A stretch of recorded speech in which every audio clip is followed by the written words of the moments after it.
Shalom, aloha, shalom ha. So I just wanted to come on here for a quick second and talk about Shabbat. I often get asked, what is Shabbat? And also, what is Shabbat to you, Rebecca? And those are two different things. Because Shabbat comes from the Hebrew word rest. And that's what it is. It's a time of rest at the end of the week, every week, where we honor unity consciousness, basically. The union of the mother and father, the masculine and the feminine, union of the parts of God and of the parts of self. There are many different ways to put together this definition of Shabbat or the Sabbath. It's not just for Jewish people. There are people of all faiths who celebrate this Shabbat or Sabbath. There are many different ways that people honor this ritual and celebrate and participate in this ritual. So it's different for everyone. And there are some people, like Hasidic Jews, for example, right? Some of whom are my first cousins, my family members, who celebrate Shabbat with so much reverence, with such a deep respect, with such powerful intention and ritual. And I respect that. And will I one day get to that level, celebrate the ritual in this way? Who knows? Maybe I will. Maybe I will. But at this time in my life, I want to share with you how I'm celebrating Shabbat at this time in my life. Not in the future, not how I have celebrated it in the past, but how I do celebrate it now. I might not, not use electricity. I might not omit the use of electricity for Shabbat. I do use electricity. I turn lights on and off. I cook. I go online, and sometimes people will comment on my activations, which often fall on Shabbat. And they'll say to me, well, don't you know what Shabbat really is? Don't you know what the Sabbath really is? How could you be on the internet and doing these things on a day of rest? And people will fight me to the death about it. And so I've learned to not even respond. I mean, I get lots of these comments all the time. But it really had me thinking I should make a video and explain what Shabbat really is to me, so that when I do get asked in the future, I have this to reference. So again, I may not follow the strictest of rituals for Shabbat, but I celebrate in my own way. And I believe that celebrating in your own way is certainly better than nothing. I think it's honorable to celebrate any sort of something that's sacred to you. I believe it's honorable to create your own ritual or tradition to celebrate those things in your life that you have deep respect for, that you believe in, that you value. I would never tell you that you're doing that wrong if it's coming from your heart. And this is why I share Shabbat and my Shabbat experience with the world, is because I believe that Shabbat is for everyone. How could it be bad for anyone to celebrate the union of the different aspects of the one? A celebration of unity in that sense, how could that be bad? Whether or not you use electricity during these rituals of yours, I don't care. I don't care. I just think it's special to do that ritual at all. However you want to honor unity consciousness, however you want to prioritize that, I'm so grateful. Because that's really what the world needs now, not people arguing over how to celebrate Shabbat or the Sabbath correctly. The world actually doesn't need anyone arguing about who's right, who's wrong. The world needs more kindness and love and respect and honor right now. That's what it really needs. So I've been sharing this ritual of Shabbat for some years now with you all, because I think that it's a cool way for us all to unite, however you want to do it, however you want to celebrate it. It's a way for us all to pause at the end of the week and just recognize our unity and honor that and put that first, however we know how, as best as we can. And if for you that means not using electricity, if for you that means not working, not touching money, then great. Like, that's awesome. Mad respect for you that you could do that. And I hope to one day maybe take my ritual to that depth as well.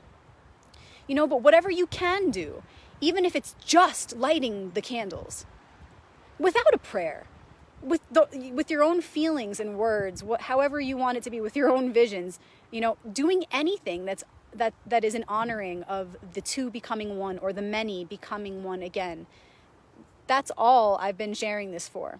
That's the purpose. So that however we can, each one of us, we take at least one moment to honor our unity.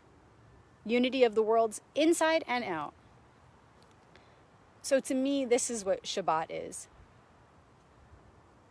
It's about creating a time at the end of the week to just highlight the holiness of this experience, this life experience. Setting aside as best as I can all of the mundane rituals of my life, all of the usual stuff that happens during the week, and just creating this space to every week add energy to this Shabbat portal, To me, that counts for a lot. To me, that counts for a lot. Even if you just take, like I said, one moment to do this every week, that is huge. That's more than most people do. So that's why it boggles my mind when people ask me, oh, do you really think you're celebrating Shabbat right? That's not the real Sabbath. Well, that's what I got. That's what I have to offer. And it makes me feel good. And it really sanctifies my experience. It's potent. I can feel it. It makes a huge difference in my life. I feel that it connects me to my ancestors, to our shared one ancestor, to my spirituality, to my inner self, to my highest self, to the truest and highest light of all the worlds. It connects me to that. So how could that be wrong? So to me, Shabbat is a unification of the world within and without.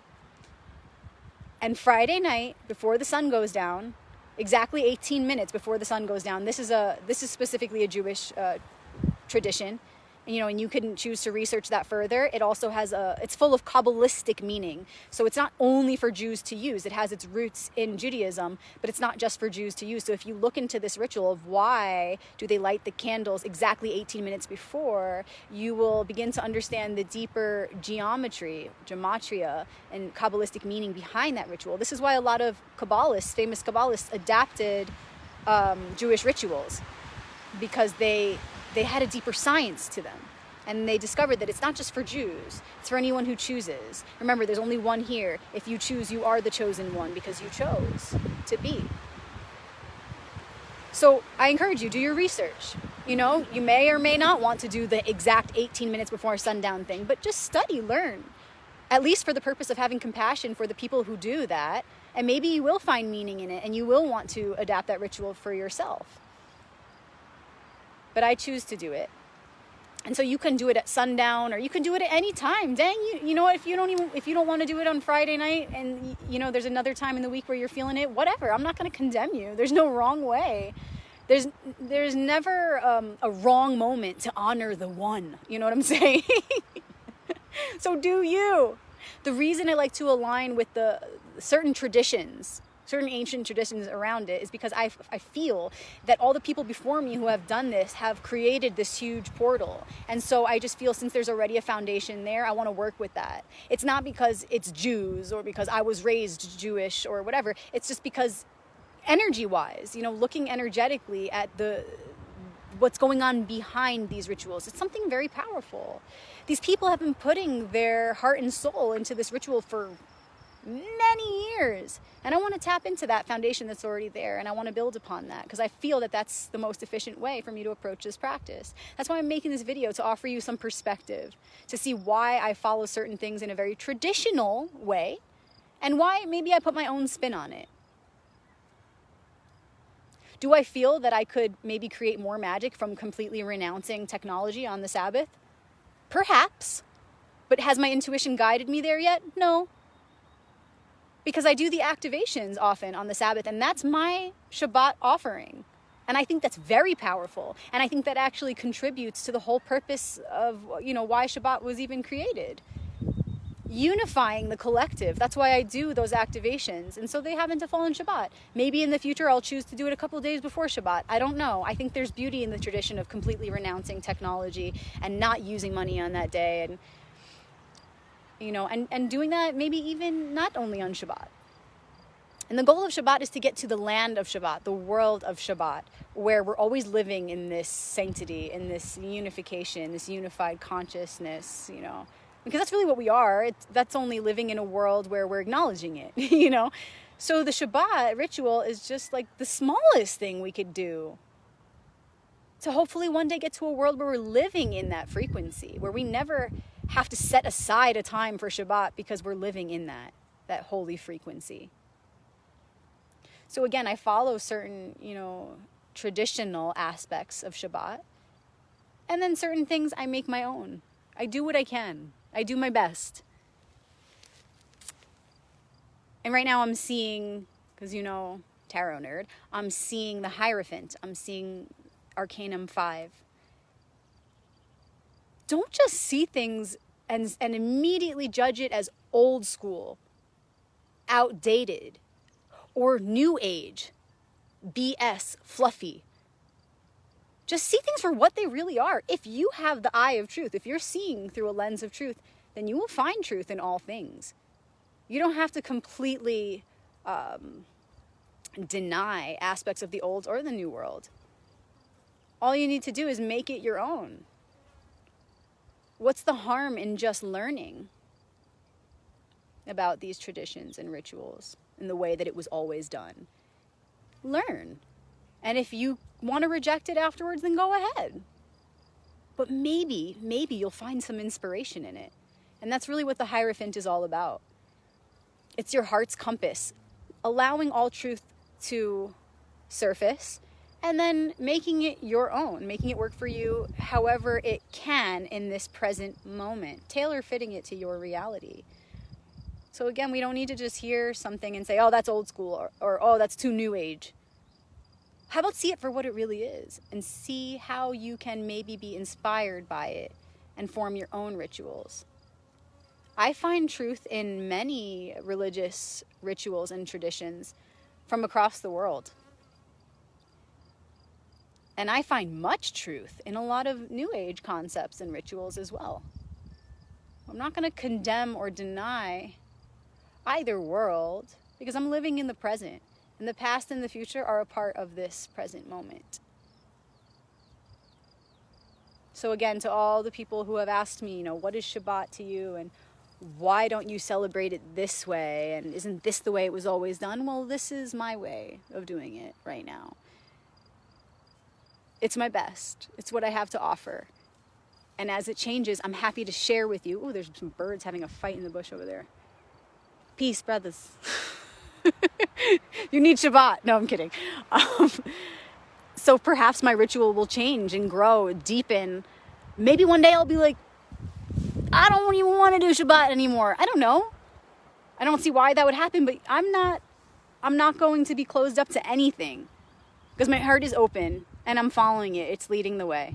So I'm doing my best, and as I learn and grow, I'm going to share with you guys because maybe you'll be inspired, or maybe you'll have some perspective to share with me. And I'm open to receiving, to hearing.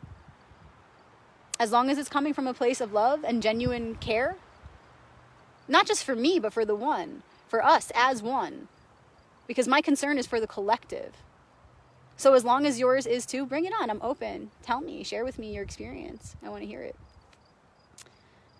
And the reason I did this video, although, it's the very beginning of the week, the reason I did this video about Shabbat, which doesn't happen until Friday night, was because I want you to have some time to think about it and maybe be inspired and share with me whatever comes up for you so that I can also be inspired before Shabbat comes, so that I can have some time to think about my ritual and so that you could have some time to think of maybe if you want to do a ritual for Shabbat. So yeah, I just love to hear your feedback. And I do have a private group called Shabbat Crew. So if you're not in that yet and this is something that sounds interesting to you, go ahead and add yourself to the group, Shabbat Crew, and I will approve you. And in the group, every Shabbat, which is Friday night, right? 18 minutes before sundown, I light the candles. I often share the candle blessing. I share about different Shabbat blessings and prayers. I share different interesting Kabbalistic explanations of that current Torah story or portion. So you'll often see me write Torah Parsha. Parsha means portion, that part of the story. So you'll see me sharing the Kabbalistic explanations of that story, sometimes linking it to the activation for that week because they're always aligned. There's no coincidences, you know? So whenever we approach Shabbat, that story, that particular portion of the Torah that we're at for that Shabbat is always on point. It's always on point. It's based on a Kabbalistic technology. The Torah is it's science. It's a technology. It's built on gematria. So the story that you read, it appears to just be this sort of metaphor, you know. It's so much more than just the story you're seeing. There's a technology behind it, and this is the Kabbalistic way of looking at it. So that's a lot of what I share in the group, a lot of Jewish mysticism, Kabbalah, etc. So that's called Shabbat Crew. Join if you want. And again, Shabbat starts 18 minutes before sundown every Friday, so that's when I do the candle lighting. Feel free to ask me any questions about this. Let me know if you're interested in doing this yourself. And then Shabbat ends on Saturday night, and that's called the Havdalah, and that's when you light special candles. It's actually super cool. The candles that you light for the Havdalah are these like woven candles, so it's braided. So on Shabbat, you see the candle is whole. You have two candles uniting the masculine and the feminine. But then the Havdalah, the candle's braided. So it's kind of showing that we're integrating this energy that we've cultivated on Shabbat back into the rest of the week. We're re-entering the world of duality, but we're going to bring this energy with us. We're just going to bring it back down into the world. So the Havdalah is a whole other part of the ritual that you also may wish to explore. Isn't that cool? Isn't that cool to just set aside? I don't care who you are, where you come from, what your religion, what your background. Isn't it cool to consider that? Like, wow, maybe I want to do that on Friday night. Have a little ritual where I just honor the two or the many becoming one. And then I'll just dedicate that next 24 hours to being only in that space. However you want. However you want. And then Saturday night, after those 24 hours, coming back into the world and also honoring that. Because we have to honor the beginning and the end of the ritual, right? How cool is that? And then you do that every week, and what happens is you sort of weave this energetic chain into your life. It's like a weaving of light into your life. And you create this pattern. It becomes integrated into your subconscious experience. And magical things start to happen. Anyway, that's enough about that. I just wanted to share this bit today because I've been getting a lot of questions about Shabbat. If you have any more questions, if you want to participate in Shabbat and you don't know how, just feel free to reach out anytime. Peace. Shalom, my brothers and sisters.